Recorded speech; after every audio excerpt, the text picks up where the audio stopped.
నమస్తే welcome to our channel నేను మీ సిరి so ఈ రోజు మనతో పాటు ఉన్నారు ప్రముఖ సినీ క్రిటిక్ భరద్వాజ గారు నమస్కారం నమస్తే సార్ ఇక్కడ ఎక్కడ చూసినా కూడా ఇప్పుడు ఒకటే మానియా ఏంటంటే సాలార్ మూవీ మానియా జరుగుతుంది పొద్దున్న నుంచి చూస్తున్నట్టే సినిమా సూపర్ డూపర్ హిట్ ప్రపంచవ్యాప్తంగా విడుదలై ఫస్ట్ డే కలెక్షన్స్ చాలా బాగా జరుగుతున్నాయని చెప్పేసి అంటున్నారు సో మీరైతే సినిమా చూశారు సో ఎలా ఉంది ఏంటి సార్ అంటే ఈ సినిమా మీద భారీ అంచనాలు ఉన్నాయి అందరితో పాటు నేను కూడా చాలా అంటే ఒక లెవెల్లో ఉంటుంది సినిమా అనుకునే వెళ్ళాను అయితే ఈ కథలు పెద్దగా కొత్త ట్విస్టులు కానీ అలాంటివి ఏం లేవు అసలు కథలోనే పెద్దగా కొత్తదనం లేని కథ ఇది అంటే కిస్సా కుర్సీకా అనే లైన్ ఒక్క మాటలో చెప్పాలంటే కిస్సా కుర్సీకా అని కుర్చీ కోసం తగాదా ఏ కుర్చీ కోసం తగాదా భారతదేశంలో ఒక లిబరేటెడ్ ఏరియాగా కాన్సార్ అని చూపిస్తాడు ఆయన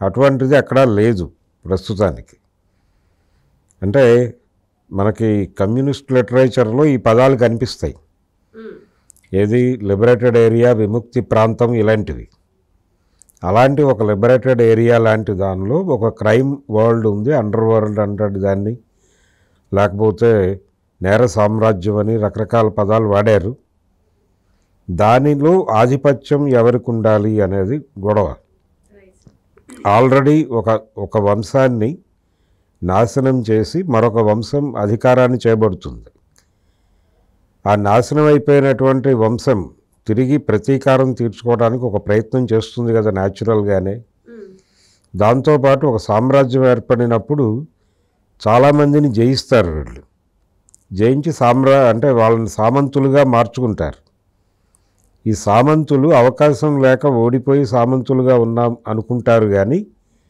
తిరిగి గెలవటానికి తిరుగుబాట్లు చిన్న చిన్న ప్రయత్నాలు చేస్తూనే ఉంటారు ఇది మనం అనేక చరిత్రల్లోనూ అనేక జానపద సినిమాల్లోనూ చారిత్రక సినిమాల్లోనూ ఈ తరహా కథలు చూసాం మనం బాహుబలి సినిమాలో కూడా ఇవే కుట్రలు కుతంత్రాలు ఉంటాయి అంటే అన్న మాత్రమే రాజు అవ్వాలా రాజుగారి పెద్ద కొడుకే రాజు అవ్వాలా తమ్ముడు రాజు అవ్వకూడదా అనే ఆర్గ్యుమెంట్తో నాజర్ గొడవ చేస్తాడు నిజానికి నాజర్ చేసే గొడవకు కూడా ఒక మాతృక ఉంది ఎన్టీ రామారావు గారు జయసింహ సినిమాలో ఎస్వి రంగారావు గారు ఇదే ఆర్గ్యుమెంట్ చేస్తాడు కుటుంబంలో పెద్ద కొడుకే రాజు అవ్వాలా చిన్న కొడుకు సబార్డినేట్గా ఉండాలా టైపులో గొడవ జరుగుతుంది ఇలాంటి కథలతో అనేక జానపద సినిమాలు వచ్చినాయి గతంలో అలాంటి కథతోనే ఇప్పుడు ఈ సినిమా సలార్ అనేటువంటి కొత్త టైటిల్తో తీసుకొచ్చాడు పాత కథకి కొత్త టైటిల్ సో కథలో పెద్దగా మెరుపులేని లేవు అయితే దానికి ఎంచుకున్నటువంటి నేపథ్యం స్నేహం అనే నేపథ్యాన్ని ఎంచుకున్నాడు ఈయన అంటే ఆడియన్స్ని ఎమోషనలైజ్ చేయటం కోసం దాన్ని తీసుకున్నాడు ఆ స్నేహం అనేది ఎమోషనల్ చేయటం కోసం తీసుకున్నాడు కానీ ఏ సన్నివేశం కూడా ఆడియన్స్ని ఎమోషనలైజ్ చేయలేకపోయినాయి సినిమాలో ఏ సీను కూడా మదర్ సెంటిమెంట్ కూడా ఉంది ఈ సినిమాలో అది కూడా ప్రేక్షకుల్ని కట్టిపడేసేదిగా కనిపించలేదు అంటే థియేటర్ ఎమోషనలైజ్ కాలా ఏ సీన్కి ఆ సీన్ అద్భుతంగా తీశాను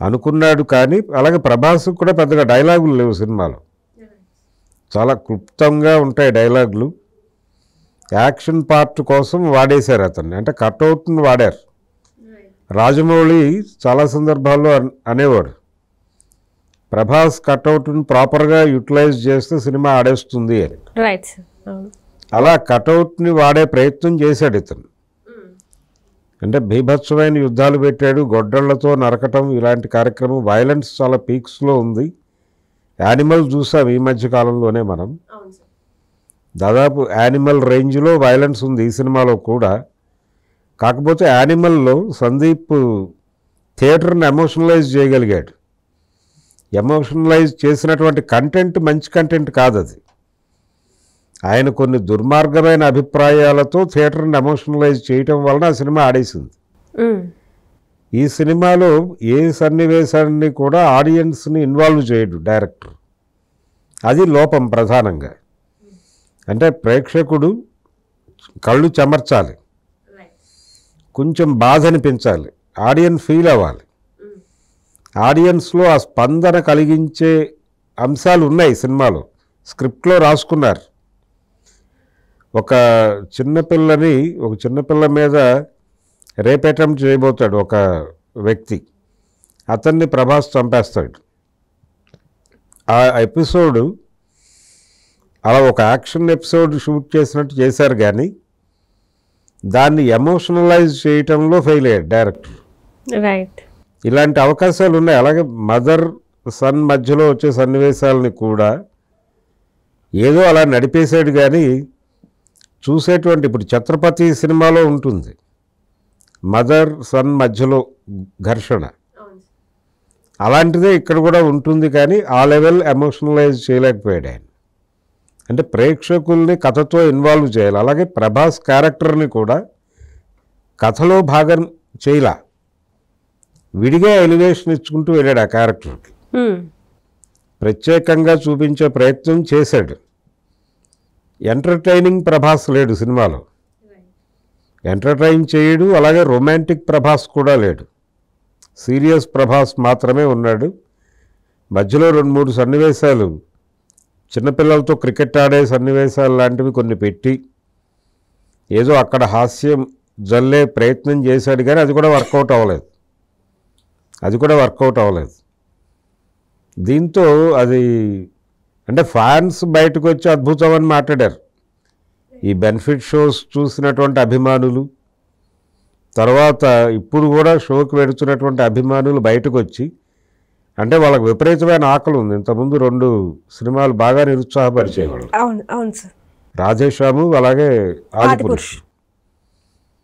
అందువలన వాళ్ళకి నచ్చింది సినిమా, వాళ్ళు బయటకు వచ్చి బాగుందని చెప్తున్నారు. కానీ సాధారణ ప్రేక్షకుడు పర్వాలేదు, ఒక మోస్తరుగా ఉంది, ఆశించిన స్థాయిలో లేదు, ఇలా మాట్లాడుతున్నారు. టోటల్గా బాలేదు అనే పరిస్థితి కూడా లేదు. మిక్స్డ్ టాక్ వస్తుంది, మిశ్రమ స్పందన కనిపిస్తోంది. ఈ మిశ్రమ స్పందన కలిగించడానికి కారణం సినిమా ఎమోషనల్గా కనెక్ట్ కాలేదు ఆడియన్స్కి, అది ఒక ప్రాబ్లం. ఇంకొక ప్రాబ్లం ఏంటంటే ఈ సినిమాలో ఈ 2 క్యారెక్టర్ల మధ్య స్నేహం, అంటే ప్రభాస్ స్నేహితుడి మాటకి కట్టుబడి ఉంటాడు, అలాగే తల్లి మాటకి కట్టుబడి ఉంటాడు. ఈ 2 ప్రతిబంధకాలుగా తయారయ్యాయి అనేది అద్భుతమైన పాయింట్. దాన్ని కూడా ప్రేక్షకులతో అయ్యో అనిపించేలాగా తీయలేకపోయాడు డైరెక్టర్. అంటే ఇది ప్రశాంత్ నీల్ డిజైనింగ్ ప్రాబ్లం తప్ప ప్రభాస్ ప్రాబ్లం కాదు. కేజీఎఫ్లో కూడా మదర్ సెంటిమెంట్ సీన్లు 2-3 బాగా ఎమోషనలైజ్ చేస్తాయి, కానీ టోటల్ సినిమా ఎమోషనల్గా ఆడియన్స్ని కనెక్ట్ చేసుకోదు. అది కూడా దానిలో అది యాక్షన్ పార్ట్ ఉండటం వలన పాస్ అయిపోయింది సినిమా. దీనిలో డ్రామా పార్ట్ ఎక్కువ ఉంది. ఈ డ్రామాలో ఎమోషన్ ఆడియన్స్కి కనెక్ట్ అయ్యేలాగా లేకపోవటం వలన ఈ మిక్స్డ్ టాక్ అనేది బయటకు వచ్చింది. అంటే ఇప్పుడు ప్రభాస్ ఎక్కువసేపు కనిపించకపోవడం వలన ఇలా అవుతుంది? అదేం లేదు, ప్రభాస్ కనిపించాడు, బాగానే కనిపించాడు. అంటే మొదట వాళ్ళు ఇచ్చినటువంటి ట్రైలర్లో లాస్ట్లో కనిపిస్తాడు, ఇదే కొలతలో సినిమాలో కూడా కనిపిస్తాడు అని ప్రచారం జరిగింది. కానీ సినిమాలో అతని రోల్ బాగానే ఉంది, ఆ ప్రాబ్లం ఏం లేదు. అంటే ప్రభాస్ ఫ్రెండ్గా యాక్ట్ చేసిన పృథ్వీ ఎలా ఉంది సార్? పృథ్వీరాజ్ అతను స్వతహాగా మంచి దర్శకుడు. ఆయన డైరెక్ట్ చేసిన లూసిఫర్ సినిమానే మన చిరంజీవి గారు గాడ్ ఫాదర్గా రీమేక్ చేశారు ఇక్కడ. ఇప్పుడు దానికి సీక్వెల్ తీసే పనిలో ఉన్నాడు ఆయన మోహన్ లాల్తోనే. తనకిచ్చినటువంటి క్యారెక్టర్ పరిధి మేరకు అద్భుతంగా నటించాడు ఆయన. ప్రభాస్ కూడా పెర్ఫార్మెన్స్ సైడ్ డైరెక్టర్ ఏమి కోరుకున్నాడో అది ఇచ్చే ప్రయత్నం చేశాడు.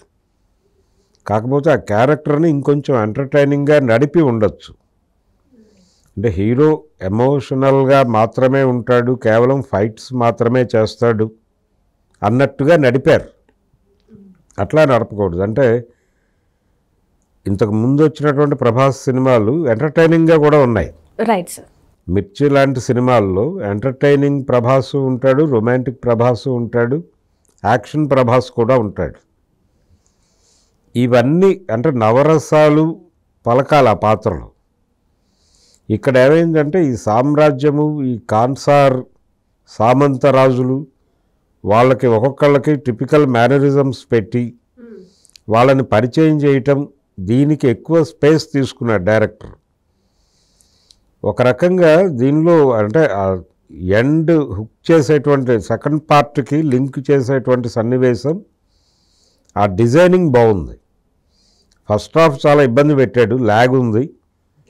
సెకండ్ హాఫ్ కొంచెం పర్వాలేదు, స్పీడ్ అందుకుంది అనిపిస్తుండగా నెమ్మదిగా సెకండ్ పార్ట్కి లీడ్కి తీసుకెళ్తాడు.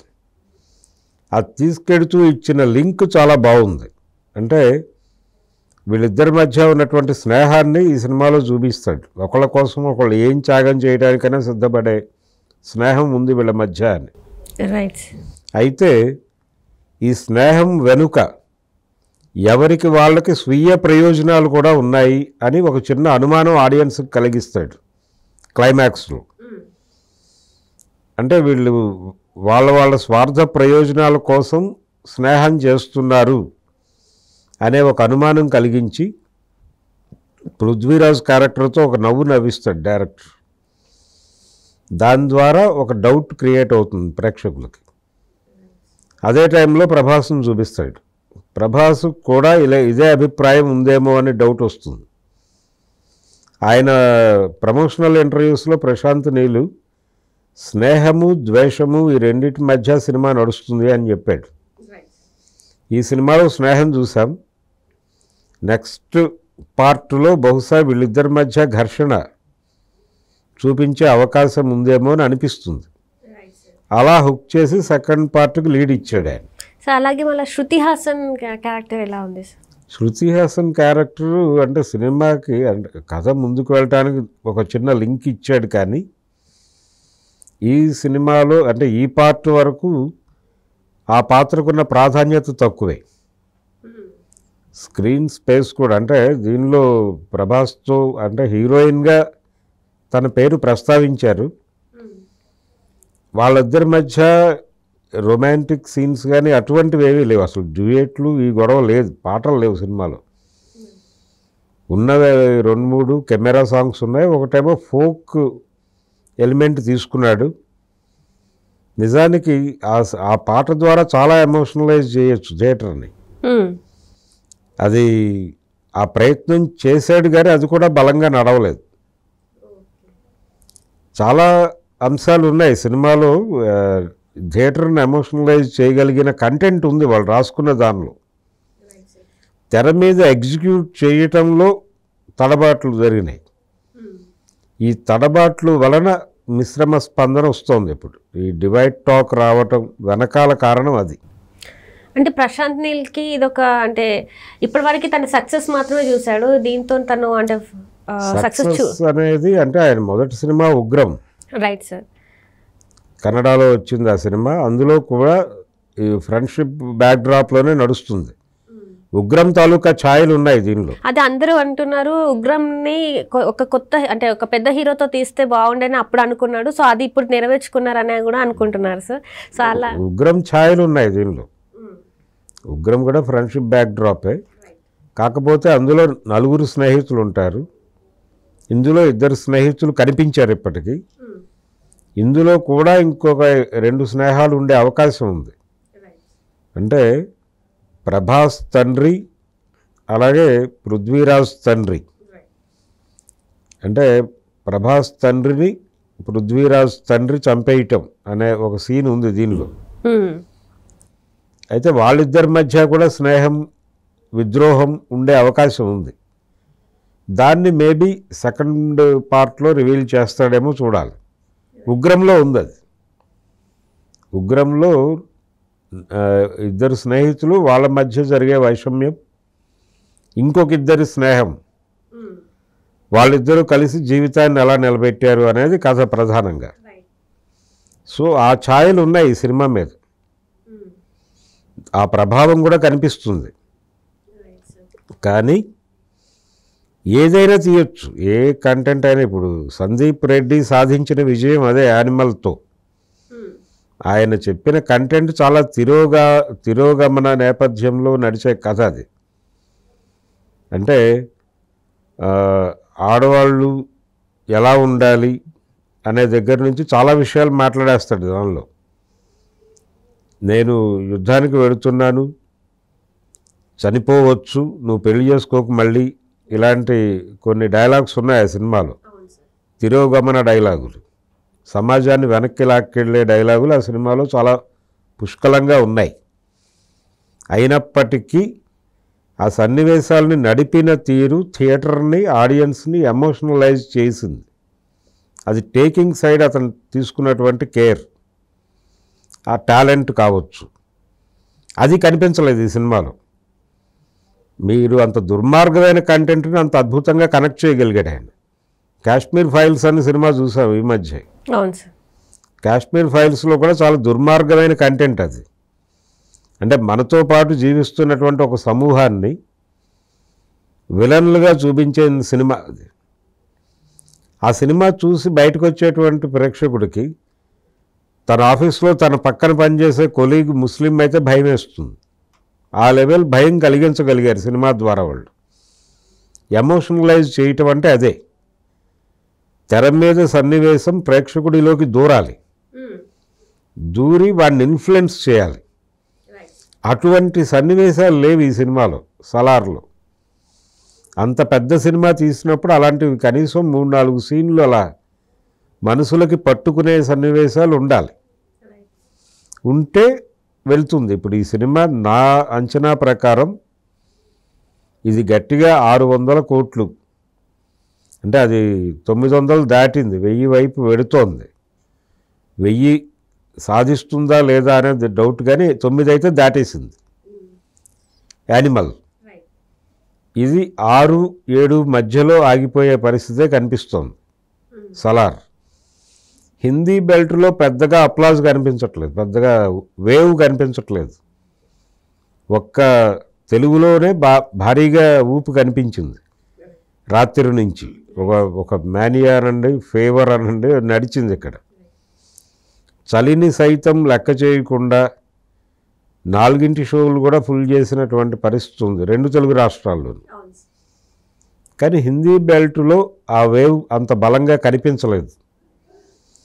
చాలా చోట్ల వ్యాక్యూమ్స్ ఉన్నాయి. అలాగే తమిళ్లో ఒక మేరకు పర్వాలేదు, మలయాళంలో, కన్నడలో కూడా పర్వాలేదు. అంటే సౌత్ వరకు పర్వాలేదు అన్నట్టుగానే ఓపెన్ అయింది సినిమా. ఇది నిలబెట్టుకుంటుందా లేదా అనేది చూడాలి. ఆడియన్స్ అయితే బయటకు వచ్చి పర్వాలేదు అనే మాట మాట్లాడుతున్నారు తప్ప అద్భుతం అనే మాట రావట్లేదు. Right sir. ఈ మూవీకి, ఇప్పుడు సలార్ మూవీకి మీ పరంగా మీరు ఎన్ని, అంటే ఒక మాటలో చెప్పాలంటే ఏం చెప్తారు సార్ ఆడియన్స్కి?